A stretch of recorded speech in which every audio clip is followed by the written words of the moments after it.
My girlfriend demanded, "Buy me this $10,000 coffee table or I'm blocking you." I replied, "Okay then, block me." Then she blocked me and I moved on and found someone new. Now, 3 weeks later, she is blowing my phone wondering why I hadn't begged her to return. It started with a coffee table. We were walking through this upscale furniture showroom in Culver City. You know the kind, polished concrete floors, minimalist lighting, everything either imported or artisan-made by some guy named Lars. Bianca had that look on her face, the one she got when she saw something she needed for the apartment. We stopped in front of a mid-century coffee table. Walnut. Ridiculous angles. Price tag said $10,000. Bianca ran her fingers along the edge like it was the crown jewel. "Oh my God," she breathed. "It's perfect." I raised an eyebrow. "Perfectly overpriced." She didn't laugh. Instead, she looked at me with that wide-eyed, serious expression she reserved for things like rent increases and facial oil shortages. "Marcus, this would complete the living room. You know I've been working on the aesthetic since February. This is the piece. 10 grand for a coffee table?" I asked, still thinking maybe this was one of her little tests. "That's insane. It's a statement piece." "It's a bank statement piece," I muttered. "We could take a trip to Italy. We could invest. Or, here's a crazy idea, just save it." Bianca turned fully to face me. "It's not about money. It's about vision." "No," I said, trying to stay calm. "It's very much about money." She crossed her arms. "If you really cared about me, you'd understand how important this is to me." "Babe, I care. But I'm not dropping $10,000 on a table just so your living room can get 500 likes on Instagram." That's when something changed in her face. The warmth dropped. The room suddenly felt colder. "I'm serious, Marcus," she said. "If you're not willing to support my dreams, then I don't see the point in continuing this." I blinked. "You're joking." She stepped back. "By the table, or I'm cutting off all contact. I'm done begging for partnership." And just like that, it wasn't about the table anymore. It was a game. A trap. A power play dressed up as interior design. I looked at her. Really looked. And in that moment, it was like a switch flipped inside me. Every moment I'd overlooked, every subtle manipulation, every conversation that ended in guilt, it all came into focus. "Then go ahead," I said quietly. "Cut it off." She blinked. "What?" "You heard me." And I walked out. I didn't shout. I didn't cry. I didn't even look back. I left her standing there between the overpriced rug displays and the mid-century bookshelves, alone with her perfect vision and her ridiculous demands. I drove home in silence, my hands steady on the wheel, the city buzzing around me like normal. Funny how a single piece of furniture can tell you everything you need to know about someone. And just like that, we were done. Over a coffee table. I got home and dropped my keys into the bowl by the door like always, but the place already felt different. Like it exhaled the second I walked in alone. I sat on the couch, the one Bianca had insisted on curating, and just stared for a second. Then my phone buzzed. Instagram. Twitter. Even Pinterest, for God's sake. Every platform notified me the same way. "Bianca has blocked you." I laughed. Actually laughed. A real one is sharp, short, surprised. That's how she did it. No call. No text. Just scrubbed me clean from her digital life like I'd never existed. Poof. Marcus, deleted. I guess I should have felt worse. I waited for the heartbreak to hit. But instead there was nothing. Well, no, that's not true.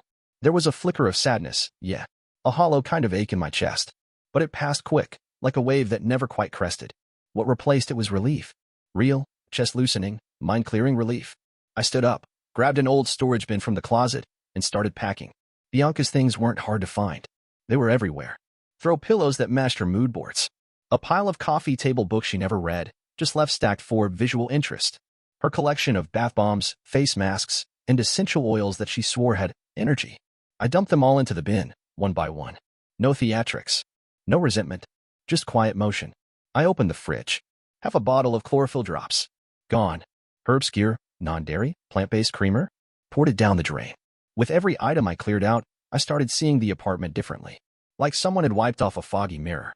And then the clarity came. The realization that had been creeping up for months, maybe years. It wasn't about love. Not really. It was about image. Our entire relationship had been one long aesthetic project. I was the boyfriend who looked good in photos, who could afford nice dinners and had a respectable job, who stayed in the background and never asked too many questions. Bianca didn't want a partner. She wanted a co-star in a life she was performing for everyone else. She loved the way we looked together. She didn't love me. That truth settled into me like a warm coat. Heavy, but protective. I took one last walk through the apartment, checking for anything else she might come back for. Then I closed the bin, slid it into the hall closet, and turned off my phone. She was gone. And for the first time in a long time, I wasn't. A week later, I got a text from Elise. "Hey stranger. Coffee sometime.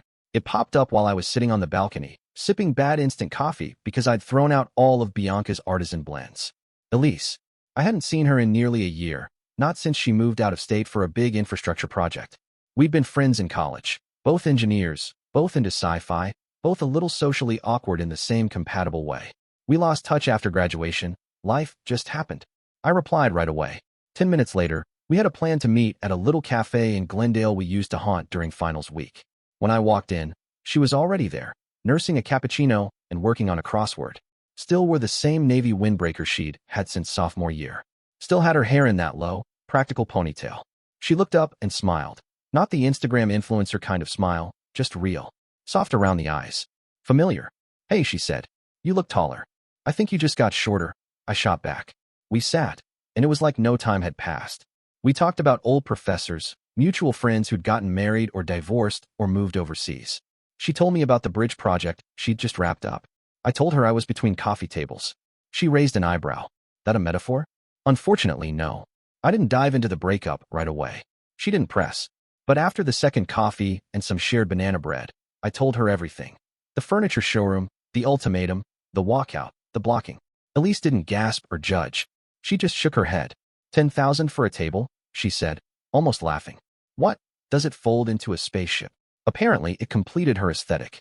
She snorted. Well, congrats on escaping the cult of vibes. And just like that, I realized how badly I'd missed this. Real conversation. No performance. No filters. No gentle manipulations wrapped in wellness quotes. We ended up grabbing dinner nearby, some hole-in-the-wall Korean barbecue spot she loved. It was messy and loud, and we laughed through most of it. Elise didn't care that I wore a hoodie or that I still had grease under my nails from changing my own oil. She didn't need me to match a curated version of life. That night, after I dropped her off, I sat in my car a while. I felt seen. Not admired. Not used. Just seen. It didn't feel like a spark. It felt like an exhale. Something was still there between us. Maybe it had always been there. Maybe it was just buried under years of noise. Whatever it was quiet. Simple. No drama. And after everything with Bianca, that felt like a miracle. 3 weeks had passed since the breakup. It was a Thursday morning. I was in the middle of my usual routine. Oatmeal, email, checking the news, when my phone buzzed. Unknown number. I ignored it. Then another call. Different number. Then a text. It's Bianca. Call me. We need to talk. I stared at the screen, more confused than anything. We hadn't spoken since the furniture store. I figured she'd block me out of her life, just like she'd block me online. But now, she wanted to talk? A second text came through before I could even decide what to do. I don't understand why you haven't reached out. I gave you space to cool off. I thought if you loved me, you'd come back by now. I felt my jaw tighten. Gave me space? That wasn't space. That was an ultimatum and a digital erasure. But now it was like she expected me to play along, like I'd failed some test she never told me I was taking. Then another message, longer this time. That day, I was testing you. I wanted to see how much I meant to you. You walking away like that. That hurt. You were supposed to fight for me. I put the phone down and walked away. I needed a minute. Maybe several. When I came back, my screen was lit up with more texts, not just from her, but from numbers I didn't recognize. Hey, it's Tara, Bianca's friend. She's really upset. Can you please call her? This is Layla. Bianca hasn't eaten in days. She's sick over all this. Marcus, man, just talk to her. She's spiraling. That one made me laugh. Spiraling? Over what? Not getting a $10,000 table. The manipulation was back. Only this time it came with a guilt campaign. Bianca followed up with a voice memo. I didn't play it. I didn't need to. I could already guess the tone. Soft, trembling, like she was the one who'd been abandoned. The one wronged. The victim. But I remembered her words too clearly to be fooled. By the table, or I'm cutting off all contact. That wasn't love. That was control. I opened my contacts and blocked her number. Then I went through the messages and blocked every one of her friends. Every one of the numbers that had tried to guilt me back into her story. She'd made her choice. And now I was making mine. A few minutes later, I texted Elise. Got time for lunch today? I wasn't going to let Bianca write the next chapter of my life. That pen was back in my hand. It happened the following Tuesday. I was in the middle of reviewing a design schematic when I got a message from HR. Marcus, please stop by when you have a moment. It's regarding a workplace concern. At first, I didn't think much of it. I figured it was paperwork or maybe someone needed clarification on PTO policies again. Normal stuff. But when I walked into the office and saw our HR manager, Colleen, sitting stiffly with a folder in front of her, something felt off. She smiled tight. Hey, Marcus. This'll just take a few minutes. I sat down, instantly on edge. What's this about? She cleared her throat. We received an anonymous complaint regarding inappropriate behavior in the workplace. I blinked. From who? It was submitted anonymously, she said, flipping open the folder. The report says you've made some of the women in the department uncomfortable. Something about dominant energy and unsolicited comments. I felt my stomach drop, not because I'd done anything, but because the absurdity of it was so calculated. It was like someone had Googled how to ruin a man's reputation and picked option number 1. You can't be serious, I said. That's completely false. I figured you'd say that, Colleen replied, her voice neutral but her eyes sympathetic. That's why we're having this conversation. To get your side of things. I ran a hand over my face. This is coming from outside, not here. I have a very strong feeling I know who's behind it. Colleen leaned back, her tone softening. We've never had an issue with you, Marcus. Your record's spotless. I believe you. But we still need to document this conversation for compliance reasons. I nodded, feeling the heat rise in my chest. I've done nothing wrong. Someone's trying to retaliate. Someone I dated. Colleen exhaled slowly. You're not the first person to say that in situations like this. I get it, I said. You have to follow protocol. But I want it on record that I deny everything. Completely. Already noted. By the time I walked out of that office, the world looked different. For a few seconds, I thought about all the work I'd done to build credibility, staying late, helping new hires, keeping things professional. And in one anonymous message, someone tried to burn it down. I sent Elise a message. Need a drink tonight. That okay? She replied instantly. My place. I'll have beer and leftover lasagna. When I got there, I told her everything. She didn't flinch. She didn't say maybe they misunderstood or try to sugarcoat it. She was just furious. This is messed up, she said, handing me a plate. She's not just unhinged, she's dangerous. Yeah, I said quietly. She couldn't control the story, so now she's trying to burn the theater down. Elise didn't ask questions. She didn't offer solutions. She just sat with me. That's all I needed. Someone to sit with me, not fix me. Someone to witness without judgment. For the first time since it all started, I didn't feel alone. The next morning, I made a decision. No more half measures. No more polite hesitation. I was done leaving doors cracked open out of fear of looking unreasonable. I pulled the storage bin from the hall closet, the one with all of Bianca's things. The candles. The curated self-help books she never read. The overpriced silk pillowcases. All of it. I packed everything into 2 large bags and set them by the door. Then I sent a single text to Rosa, Bianca's friend, and, apparently, now her unofficial middleman. Hi, Rosa. Bianca's belongings will be available for pickup on Saturday between noon and 2 p.m. I won't be home. My neighbor will be monitoring. Let me know who's coming by Friday, or pickup is canceled. I reread it twice before hitting send. It was short, direct, and cold, but not cruel. A few minutes later, the message was marked as read. No reply. I didn't care. I called Mrs. Alvarez, the retired schoolteacher who lived across the hall. Sweet woman. Quiet, but sharp. Hey, I said after she picked up. I need a favor. By Saturday morning, I had the bags lined up neatly inside the apartment doorway. I left a note taped to the door for whoever showed up. Knock once. Mrs. Alvarez will unlock and supervise. No extra visitors. No drama. Any issues, I'll cancel the handoff permanently. Then I left. I didn't want to be around for whatever theatrical production Bianca had planned. I drove out to Griffith Park and hiked a trail I hadn't visited since college. No music, no texts, just silence and the sound of my own breath. By the time I got home that evening, the bags were gone. Mrs. Alvarez had slipped a note under my door. 2 women and 1 older lady. Took photos. Didn't say much. No problems. I smiled. That was probably the best-case scenario. I walked into the apartment, my apartment, and something felt different. Lighter. There were no traces left of her. No looming feeling that she might pop back in. No ghost of her voice criticizing my uninspired lamp choices. No lingering scent of eucalyptus oil or that cloying vanilla perfume she overused. I poured myself a drink, opened the windows, and let the cool evening air drift in. That was it. That was the last string. No more shared anything. No more access. No more inches given just so she could take miles. I didn't burn the bridge. I just put up a locked gate, posted a warning sign, and walked away. Boundaries set. Peace restored. They showed up right at noon. According to Mrs. Alvarez, who relayed everything to me in a calm, teacherly tone later that day, it was Bianca, Rosa, and an older woman she introduced as my mother. She said Bianca walked in like she was being filmed, slow and deliberate, in a white sundress and oversized sunglasses. Rosa followed, camera in hand. Her mom trailed behind, looking vaguely confused but dutiful. They looked like they were on an episode of something, Mrs. Alvarez had said, not even trying to hide the amusement in her voice. They didn't just grab the bags and go. Of course not. They posed next to them. All three.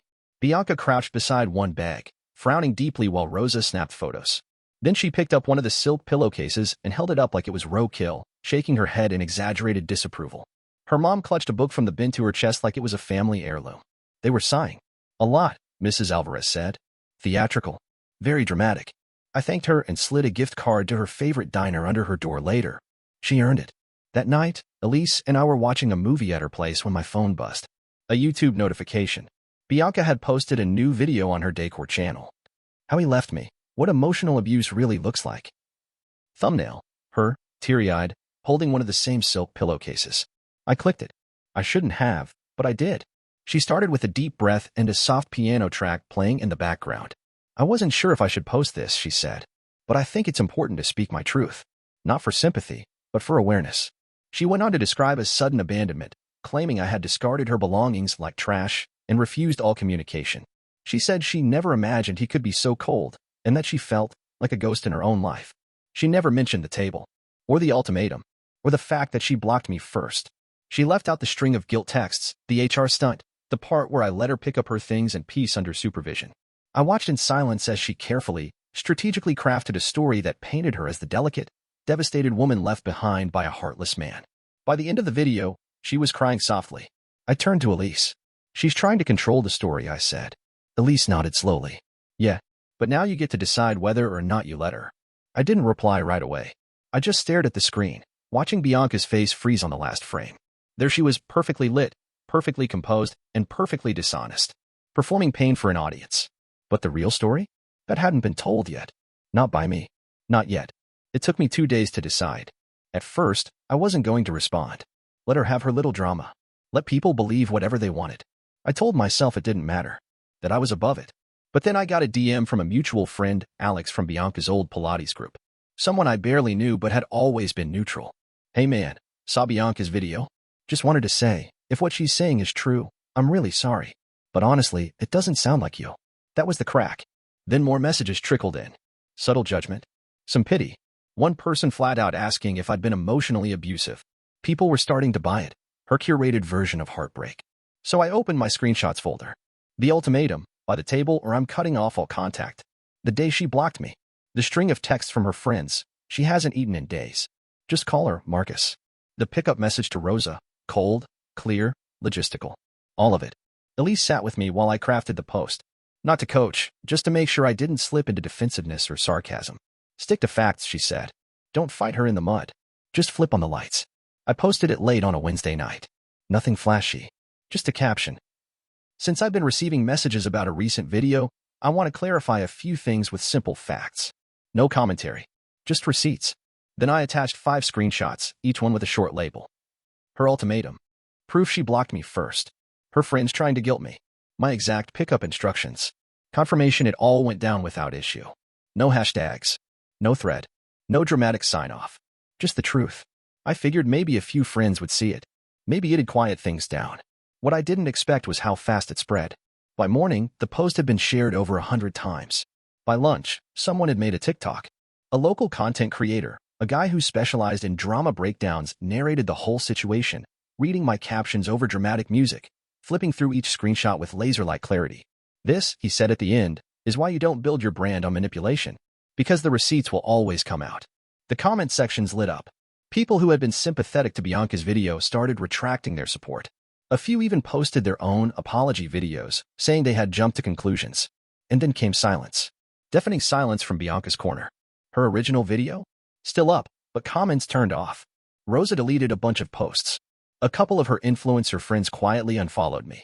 Then unfollowed her too. By Friday, another creator did a side-by-side reaction video, calling Bianca's performance Oscar-worthy but utterly hollow. I didn't respond to any of it. I didn't need to. Because the truth had already spoken for me. And this time, it was louder than any aesthetic filter she could slap on. By the following week, Bianca's video was gone. Not just turned off, deleted. Her entire channel vanished overnight. No farewell post, no story, no explanation. Just wiped clean like it never happened. The gossip circle filled in the blanks. Apparently, she lost 2 brand deals and a small home decor line she'd been collaborating on. One of the sponsors issued a quiet value statement on Instagram. Another unfollowed her publicly. I didn't smile when I heard the news. I didn't feel triumphant. Mostly, I felt done. Elise and I started planning a trip. Nothing extravagant. Just a week in Oregon, hiking trails, coastal drives, hot coffee in small towns. No aesthetic agenda, no matching outfits, no content. Just real stuff. Good air. Good company. When I told her I hadn't traveled in years, she just shrugged. Guess we'll fix that. One night, we sat on her couch looking at a map, picking towns at random. What do you want out of this trip? She asked. I thought for a second. Then I said, silence. And sincerity. She nodded. Perfect. I'll bring snacks. I didn't tell her right then, but in that moment, I realized something. I hadn't lost love when Bianca walked out. I lost performance. I lost pressure. I lost the constant audition to be someone's version of acceptable. What I kept, or maybe found, was dignity. I didn't owe anyone a version of myself polished to fit their vision. I didn't need to buy a $10,000 table to prove I cared. I didn't need to stay quiet to avoid becoming a villain in someone else's script. I just needed to live in my own truth. Even if it was quiet. Even if no one clapped. The day we left for Oregon, I turned off all notifications. Left my work phone behind. Packed light. As we crossed the state line, Elise rolled down the window and shouted into the wind, no designer tables in sight. I laughed, really laughed. Then I turned to her and said, let's never go furniture shopping together. She grinned. Deal. And that was it. No big finale. No moral of the story tied up in a bow. Just a guy who said no when it counted. And meant it.